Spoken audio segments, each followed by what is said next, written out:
Hello everyone, my name's Clara, and I had just turned 15 when everything in my life took a drastic turn. Let me introduce you to my family. From the outside, we looked like your average, everyday family. Dad worked tirelessly at his job, and Mom stayed home to take care of the house. I had a little sister named Emily, who was 8 years younger than me. My dad, Henry, was the manager of a large company, which had actually belonged to my grandmother on my mom's side. Grandma was a determined and ambitious woman. She started her career with a few laundromats and later expanded by manufacturing laundry detergents and household cleaning products. When Grandma decided to retire, she offered the company to my mom, Anna, but my mom wasn't interested.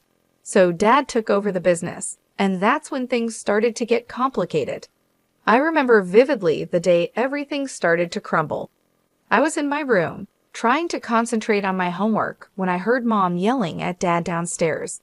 "You're nothing but a loser, Henry. This is my house, my family's business. You should be thankful I let you run it." Things only got worse from there. In the weeks that followed, Mom and Dad barely spoke, and when they did, it was always an argument. I tried to distract Emily, but even at 7 years old, she knew something was wrong. Then came the day that changed everything forever. I came home from school and found Dad standing in the living room, a suitcase at his feet. "Dad?" I asked, my voice trembling. "What's going on?" He walked over and pulled me into a tight hug. "I'm sorry, sweetheart," he said. "I can't stay here anymore. It's not good for anyone." I felt like the air had been knocked out of me. "But what about Emily? What about me?" I asked, tears welling in my eyes. Dad stepped back, his eyes full of tears. "I love you both so much. Never forget that. But sometimes, love just isn't enough." He kissed my forehead, then knelt down to hug Emily, who was watching with wide, confused eyes. "Be good for your big sister, okay, pumpkin?" And just like that, he was gone. The door clicked shut behind him, leaving me feeling hollow and lost. When Mom came home an hour later, I told her that Dad had left. She didn't seem surprised. She just nodded, like she had been expecting it. "Good riddance," she muttered. "Mom, I couldn't believe what I was hearing." "How can you say that?" She turned to me with cold, hard eyes. "Your father cheated on me, Clara, over and over again. I couldn't take it anymore." That night, everything changed forever. As I lay in bed, I could hear Mom talking on the phone in her room. She was laughing, happier than she had been in months. I wondered who she was talking to, but I was too exhausted to care. Just when I thought things couldn't get more complicated, Mom hit us with another bombshell. One morning, while we were having breakfast, she casually announced, "I have some news. I'm getting married." I nearly choked on my cereal. "What?" "Mom, Dad's only been gone for 3 months." She waved her hand dismissively. "Sometimes true love happens unexpectedly, Clara. You'll understand when you're older." 2 weeks later, Paul moved in. He was okay, I guess. Tall and handsome, in a way that made people say, "Oh, he seems nice." But something about him didn't sit right with me from the beginning. He made an effort with Emily, playing games with her and helping with her homework. But with me, it felt like I didn't exist. Meanwhile, things were changing at the company too. After Dad left, Mom took over and brought Paul with her to work. They seemed to work well together, always talking about business plans. I tried to focus on my own life, school, friends, and the usual teenage stuff, but it was hard to shake the feeling that I was becoming invisible in my own family. Things got even worse when Mom and Paul announced that they were opening a new branch of the company in another city. One evening, Mom said, "We're moving. It's a great opportunity for the business." Then she added, "Paul and I have been talking, and we think it's best if you stay here." I couldn't believe what I was hearing. "Stay here? Without you?" I asked, shocked. Mom quickly explained, "The new house won't have much space, and you're almost done with school. It wouldn't make sense to transfer you now." It felt like a punch to the gut. "So where am I supposed to live? On the street?" I asked, trying not to cry. "Don't be dramatic, Clara," Mom scolded. You'll stay with your grandmother. She's already agreed to it." I stormed off to my room, tears streaming down my face. How had I become such a burden to my own mother? The next few weeks flew by in a blur of packing boxes and awkward goodbyes. Not for me, though. The tears were all from Emily, who didn't want to leave her friends behind. I helped her pack, trying to stay cheerful for her sake. "Will you come visit us, Clara?" she asked, her big brown eyes filled with tears. I hugged her tightly. "Of course I will, Squirt. You can't get rid of me that easily." The day they left, I stood on the porch with Grandma, watching as the moving van pulled away. Mom gave me a quick hug, and Paul nodded awkwardly. Then they were gone, taking Emily with them. Living with Grandma wasn't as bad as I'd imagined. She was pretty cool in her own way, giving me space when I needed it, but always there with a cup of tea and a listening ear when I wanted to talk. Still, it didn't feel like home. My 20th birthday came faster than I expected. That morning, I woke up feeling strange. I should have been excited, but instead, I felt empty. Mom called, of course. "Happy birthday, sweetie," she said, sounding overly cheerful. "I'm sorry we can't be there. Work is just crazy right now. We'll celebrate next month, okay?" I knew we wouldn't. They hadn't visited once since they moved. "Sure, Mom," I said, trying to keep my voice neutral. "Sounds great." Grandma must have sensed how I was feeling because she really went all out for my birthday. She let me invite a few friends over, ordered my favorite food, and even baked a cake herself. For a few hours, I almost forgot about everything. The next morning, Grandma called me into her office. She had a serious look on her face that made my stomach drop. "Sit down, Clara," she said, pointing to the chair across from her desk. "We need to talk." My mind raced. Was she kicking me out? Where would I go? But then she smiled, reached into her desk drawer, and pulled out a small folder. "Happy birthday, sweetheart. Open it." I did, and my heart nearly stopped when I saw what was inside. "Grandma, is this?" She nodded, her eyes sparkling. "The company is yours now, Clara. I see potential in you. You've got a good head on your shoulders, and I know you'll do right by the business." "But Mom and Paul, they're running it now," I said, still in disbelief. Grandma's face tightened. "They're running a branch. The main company, the heart of it all, that's yours now." I sat there, stunned. Me, barely 20 years old, the owner of a multi-million-dollar company? It felt like a dream, or maybe a nightmare. I didn't know what to say. Grandma reached across the desk and squeezed my hand. "You don't have to say anything. Just promise me you'll give it your all." I nodded, still in shock. "I will, I promise." She leaned back, satisfied. "Good. Now I have one more piece of advice for you, and I want you to listen carefully." I leaned in, hanging on to every word. Grandma said, "Call your father. There's more to the story than you know.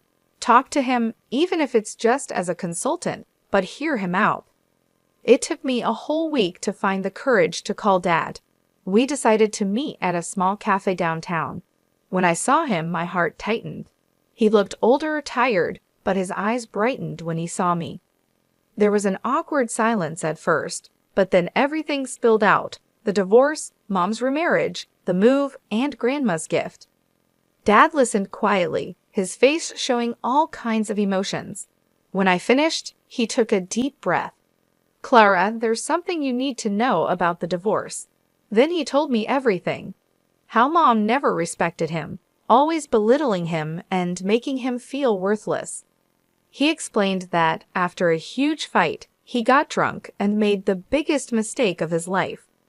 "I cheated on her," he admitted, his voice heavy with guilt. "I regretted it right away, but your mother used it against me. She threatened to take everything, even you and Emily.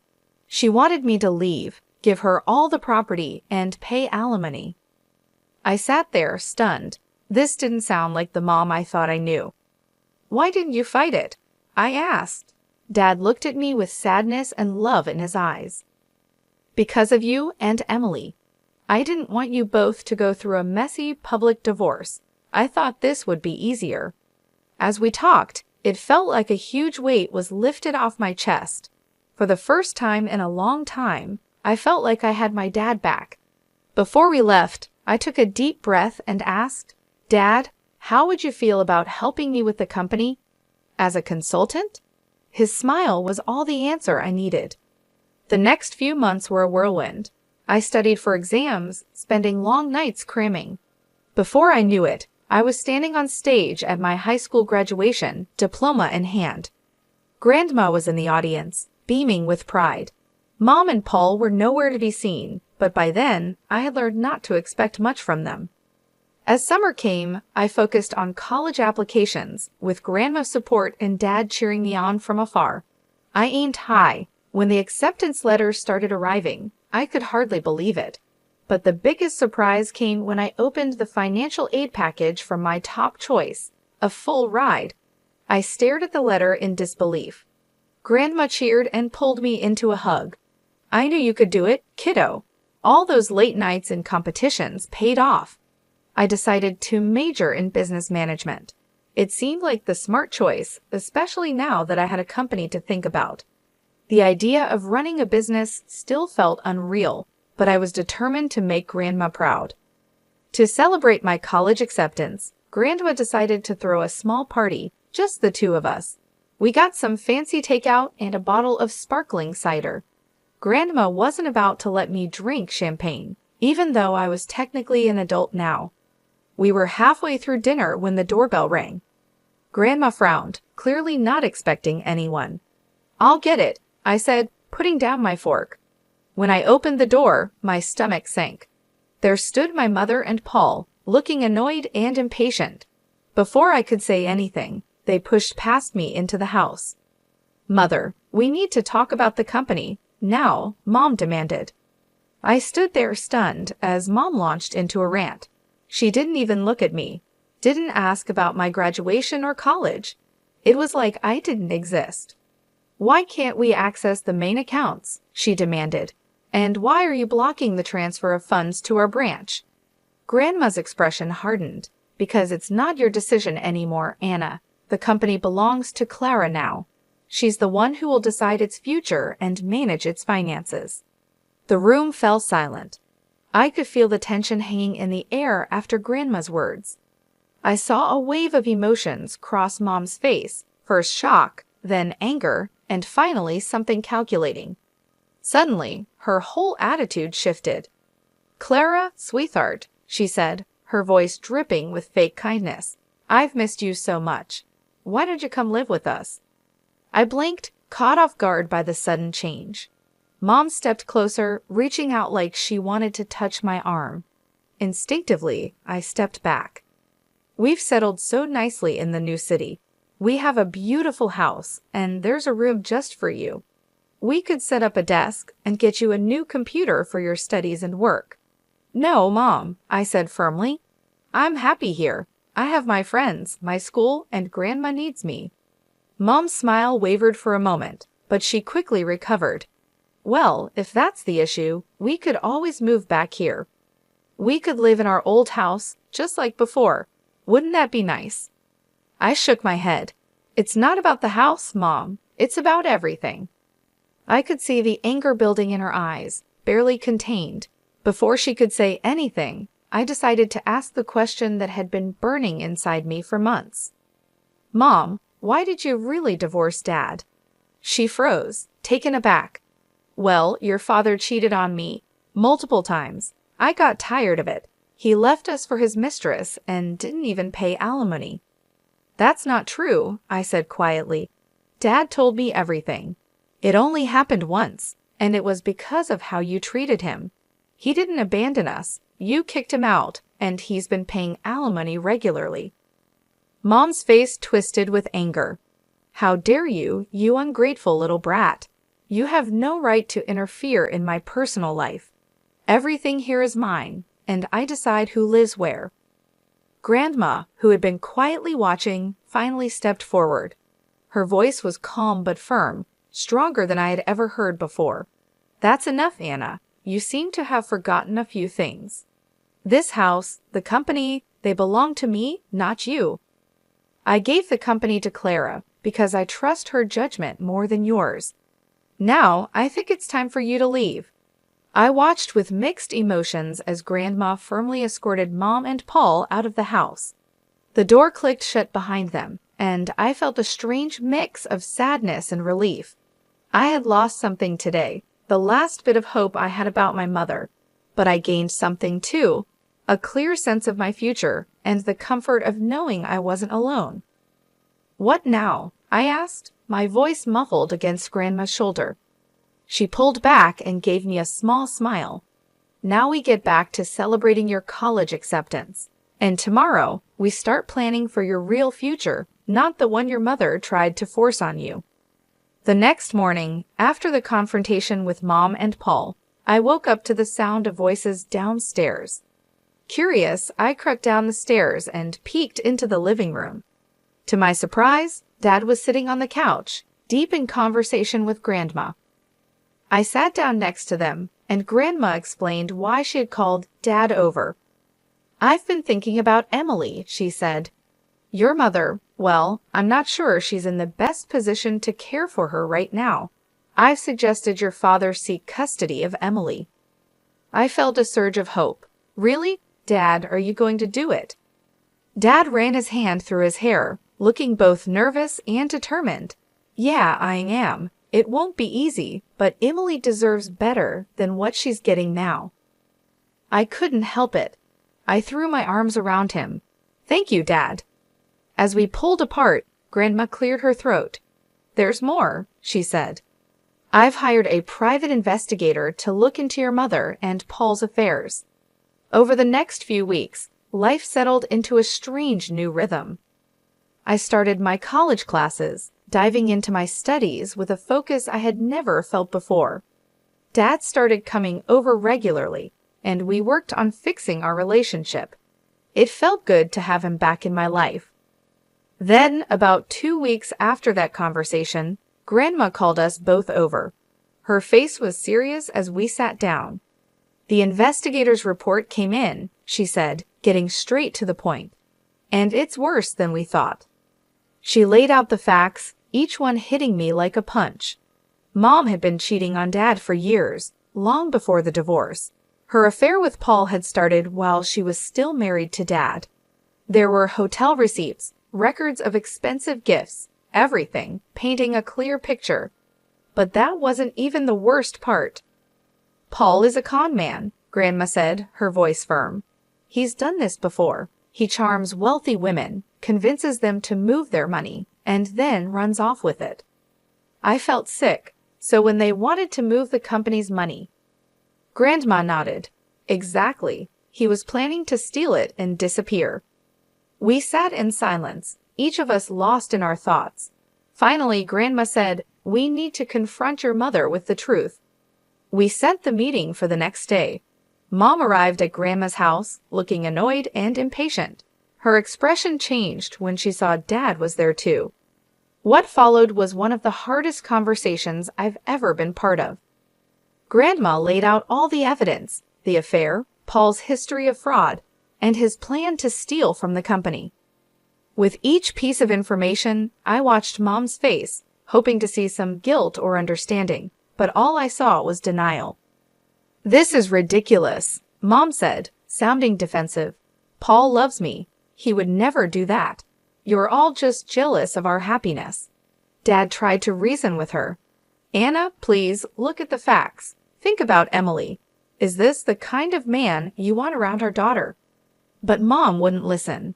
She stood up, her face red with anger. "I don't have to listen to this. Paul is a good man, and I trust him completely. You're all just trying to ruin my life." With that, she stormed out, slamming the door behind her. As we sat there, I realized something. This wasn't the end. It was just the beginning of a long, hard battle.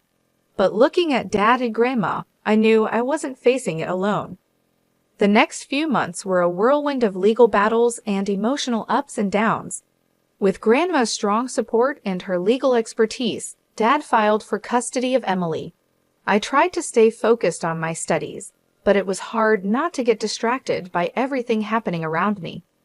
The date of the custody hearing came, and I insisted on being there. The whole thing was tough. Mom's lawyer tried to make Dad look like he hadn't been involved in our lives, but our lawyer was ready.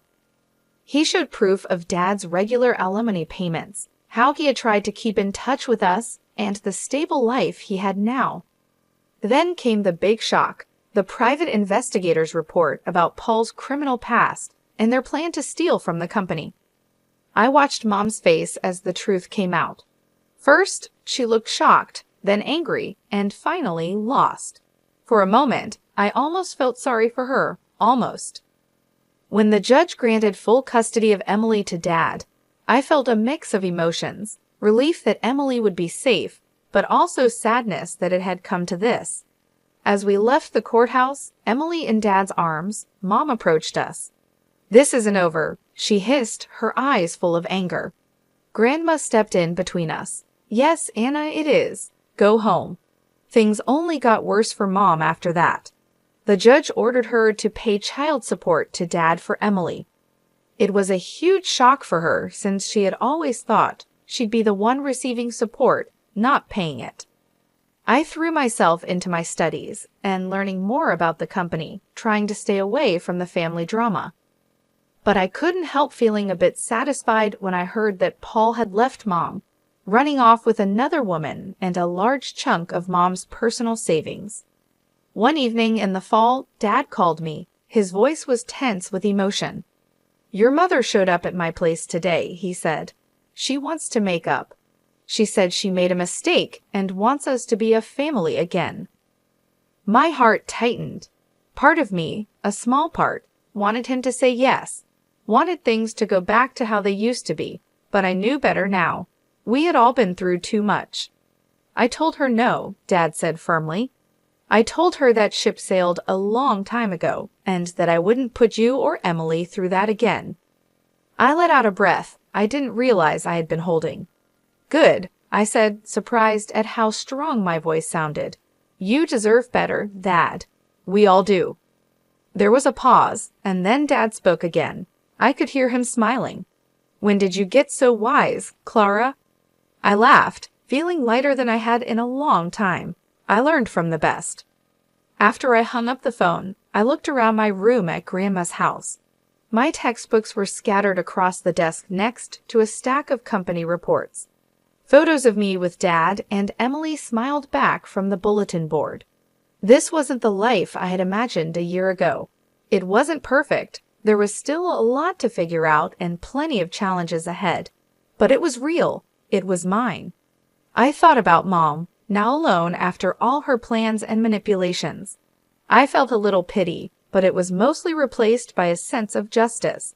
She had made her choices, and now she had to deal with the consequences. As for me, I had a family that loved me, a company to run, and a future full of possibilities. It wasn't the path I had expected, but standing at the start of my new life, I realized something important. Time flew by as I balanced college and managing a multi-million-dollar company. Before I knew it, I was halfway through my degree, buried in textbooks and financial reports. Weekdays were filled with lectures and late-night study sessions, but weekends were sacred. Every Sunday, I packed my bag and headed home to Dad and Emily. The moment I walked in the door, Emily would run to me, yelling "Clara," and tackle me with a hug. At 12, she was all long legs and boundless energy. Dad would step out of the kitchen, usually wearing an apron, just in time for dinner. He'd grin and say, "Just in time for a meal." Those weekends became my anchor. We'd eat dinner together, with Emily excitedly talking about her week at school, while Dad and I discussed the company.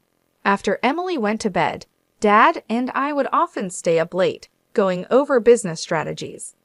Thursdays were always spent at Grandma's, where she cooked up a feast, filling the house with the smell of roast chicken and apple pie.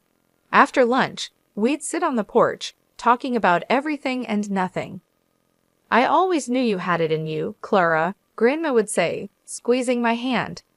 As graduation got closer, I felt both excited and nervous. Dad, true to his word, was running the company smoothly while also preparing me to take over. One evening, he told me, "I'm ready to hand over the reins whenever you are." I hugged him tightly. "Thank you, Dad, for everything." Life wasn't perfect, and there were still challenges ahead, but we were ready for everything.